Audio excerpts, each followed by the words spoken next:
د واتس اپ ډیټا به د یو نمبر نه بل نمبر ته څنګه ورغړو، لکه ستاسو میسجونه، تصویران، ویډیوګان چې دي دا به د یو نمبر نه بل نمبر ته څنګه ورغړو. دا په هغه وخت کې ضرورت راځي چې کله تاسو خپل نمبر چې دی دا چینج کړئ، نو په هغه وخت کې دې ته ضرورت راځي. ځکه سبا ورځې بیا تاسو ته دا مشکله راځي که تاسو دغه واتس اپ بند شو، نو تاسو بیا دغه خپله ډیټا چې دا نشئ ریکور کولی.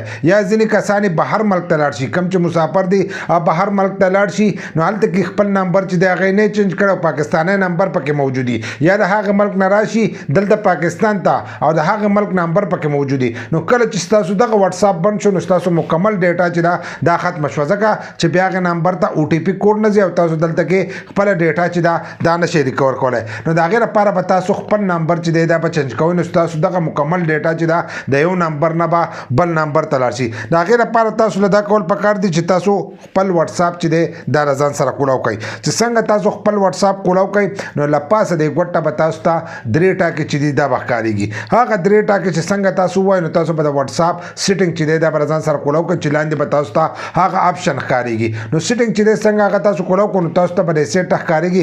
دا مخ چې دی دا به تاسو ته کولاو شي.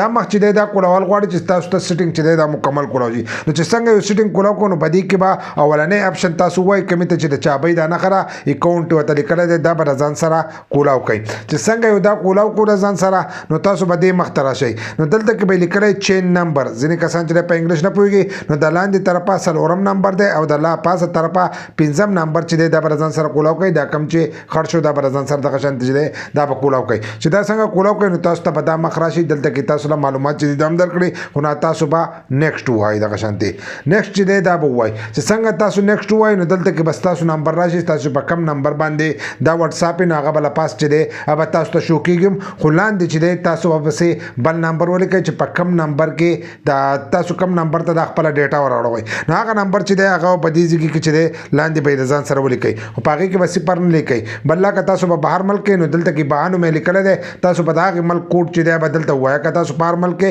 د هغې کوډ ووایه. موږ په پاکستان کې وو، نو موږ پاکستانی کوډ چې دی هغه دلته کې د ځانه راغلی دی، خو تاسو به د هغې ملک کوډ ووایئ چې د کم ملک کې تاسو اوسېږئ. که پاکستان ته راغلی جو بهانو مې به تاسو ووایئ. که په بل ملک کې، نو د هغې ملک کوډ چې دی هغه به دلته کې د ځان سره ووایئ. چې څنګه هغه وویلو، نو تاسو به هغه نمبر چې دی هغه به خپل دلته ولیکئ.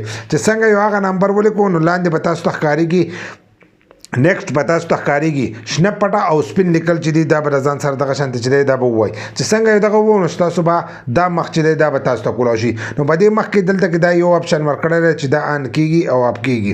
نو د دې ځای کې تاسو ته لیکلي دي وایي تاسو د خپل نمبر چې دی دا د خپل کانټیکټ سره شیر کوئ. ستاسو په موبایل کې چې کومې نمبر سیو دي د هغو سره وایي دا تاسو شیر کوئ، دا به له ځان سره داسې آن کوئ. او دلته کې به یې په آل کانټیکټ لکه ستاسو سره چې کوم ټول دغه دي، تاسو وایئ چې د هغو سره شیر شي. نو په دې له پاسه باندې به دا تاسو د ځان سره نښه کوئ او لاندې بعد دا نیکسټ دا به ووایي. چې څنګه را تاسو ووایي، نو تاسو ته به ورپسې مخ چې دی هغه به راشي، په هغې کې به تاسو ته ویلي چې ویریفای کړئ خپل نمبر. نو ستاسو موبایل ته به یو او ټي پي کوډ درشي. چې هغه کوډ درغی، نو د هغې کوډ په ترو باندې چې دی ستاسو دا واتس اپ چې دی دا به د یو نمبر نه بل نمبر ته چې دی ور وړي. نو په دغه طریقه تاسو خپل واتس اپ ته چې دی نمبر چینج کولی شئ. هغه کوډ به په دې کې ورکړئ چې ستاسو نمبر چې دی دا به چینج شي.